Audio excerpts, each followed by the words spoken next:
to the point at full extension below the hips. The main purpose of the leg action is to balance what the arms are doing, make certain that the body is horizontal, and to stop the twisting of the hips and the legs from going side to side. The propulsion in the leg kick is far more powerful than it is in the front crawl, simply because the legs go deeper and they're able to force more water backwards in this upward drive. This leads us into the coordination. 6 beats to the 1 complete arm cycle, this 6 powerful beats to the 1 complete arm cycle, give us this powerful, flexible stroke. Okay then, now let's put the whole stroke together. Dave, swim 12 widths for me, please. Off you go.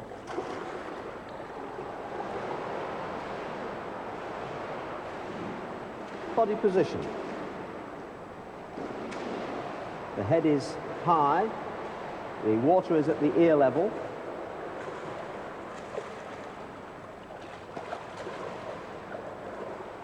The hips are just below the surface, and feet come up to the surface,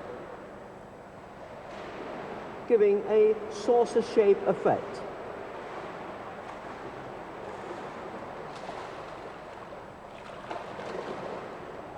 Arms. Bent movement from a full stretch to bend and push down below the hips. Straight on to start with, to a bending, pushing effect below the surface. Legs, alternating action, flowing, very powerful.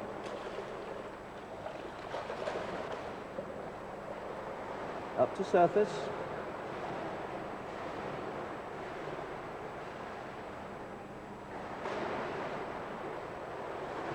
Kicking back very powerfully.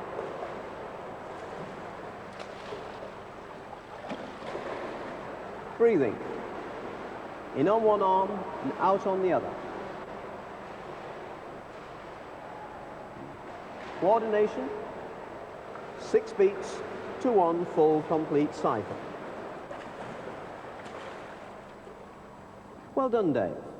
The point I want to bring out now is as we are our arm enters the water and this hand goes into that position, this shoulder should be down and this shoulder is quite high.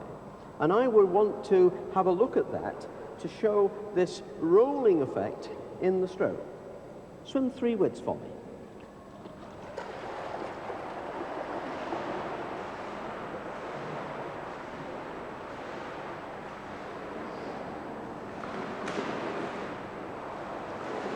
Get a shot of the right arm up above the water there. High shoulders, there's the alternating shoulder, one shoulder high and the other low.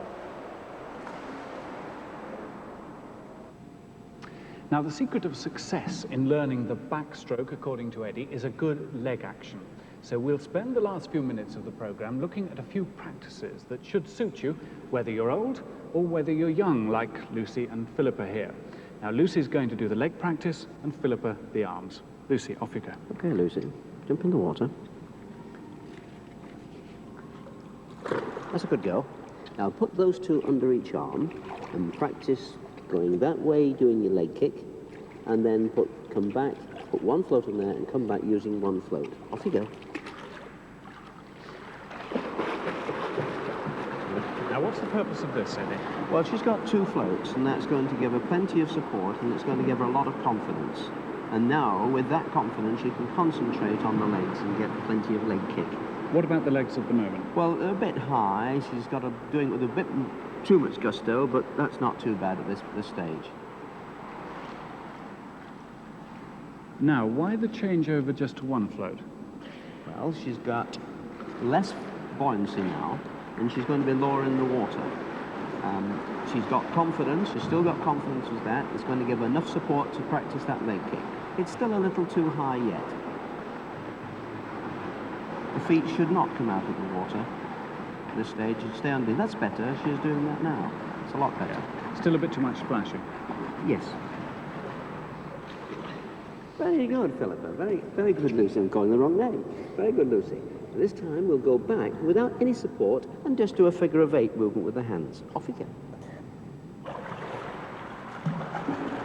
Now, what are you looking for here?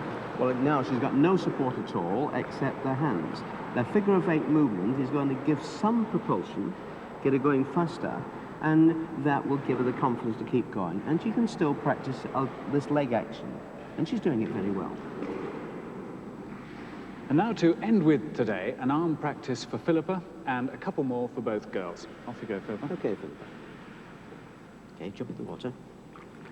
Now, Philippa, just go across with one arm leading, kicking, and then do me 2 arm strokes in the middle and finish off with your 1 arm leading again, okay? Off you go. And what's the object of this? Well, they want to maintain that leg kick and then add on the arm strokes. And there is what Philippa has just done, the kick, arm stroke and kick, and that would evolve into the stroke. Okay.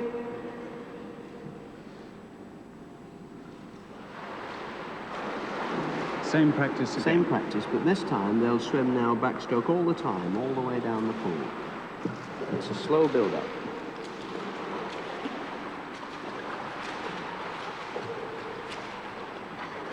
Very good. The series continues on Monday morning when Andrew Harvey finds out the best approach for teaching under 5s. Swim again on BBC1 on Monday at just after 9. And may I have the next contender, please? Your name, please? Fred Housego, Occupation? taxi driver. And your chosen specialised subject? The Mastermind final for 1989. Mr. Housego, you have 10 seconds on the Mastermind Final 1989 starting now. The finalists are Mary Elizabeth Raw, Myra Knight, Tom Bean and Dick Jones. Who's the 5th? Jill Doubleday. Correct. Who's presenting the trophy?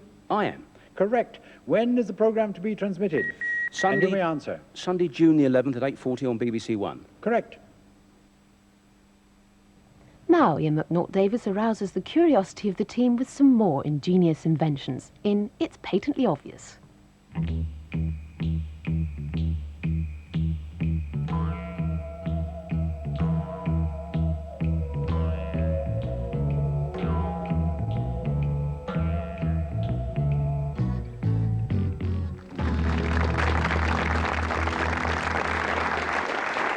Hello and welcome to It's Patently Obvious and another collection of bizarre and strange objects to baffle our 2 teams. First we have Master of Induction, scientist and engineer, Professor Eric Laithwaite. Hello. And William Woolard. How you do? How are you, William, today? And our first guest is Valerie Singleton. Hello.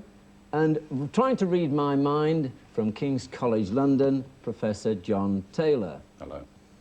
The scoring is a little bit arbitrary, 2 points if you get it correct, 1 if you half get it correct, nothing if you don't.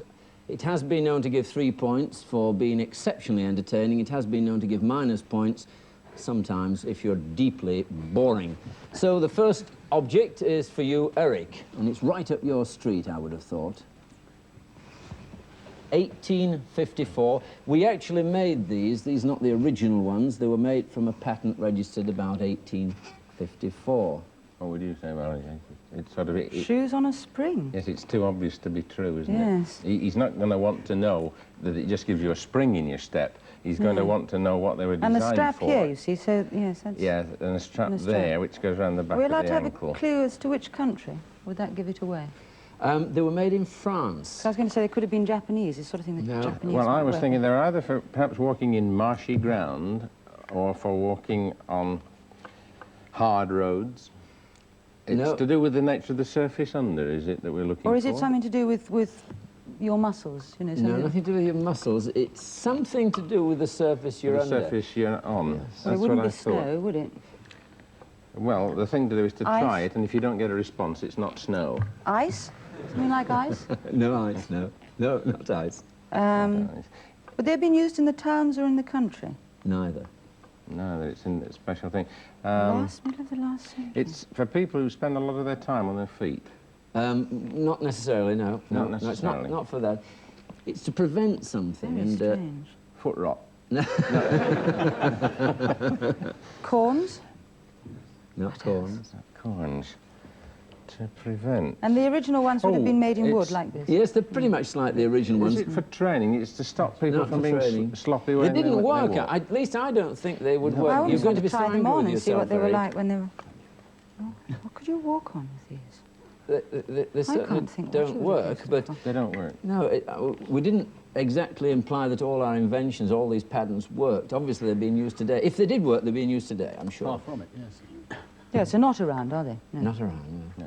They're obviously Not doing the Olympic surprised. high jump, aren't they? William, John, Olympic would high you like... jump? Not for Walking high on jump, sand. not for sport, Walking on sand, not walking on for glass. sand. No, sand is nearer where we're going to. Walking on, through water. Boats. Boats. Walking on Now, boats. why would you Ah, rather- of course. Oh, yes, it's to stop you from slipping. The impact of waves no. and rocking around. Stopping getting your feet wet on, on a boat. You're not going to get them... It's to stop you getting seasick. Oh, of course. I use it all the time on boats. I thought as an expert, you see, that is the very predecessor of gyroscopes, because they use gyroscopes today as stabilizers, and that was an ancient idea to precede From now you. on, I'll put gyroscopes in every time. Every time. Make sure. It would seem to me you'd go even worse, though, wouldn't No you, on points these? at all. Let's look at the next Yes, one. it This is would work. 20th century, and it's yours, William. I might add, it says on that, in very tiny print, that it's patented in all civilized countries. That That's a very includes England, of course. Does it include England? These are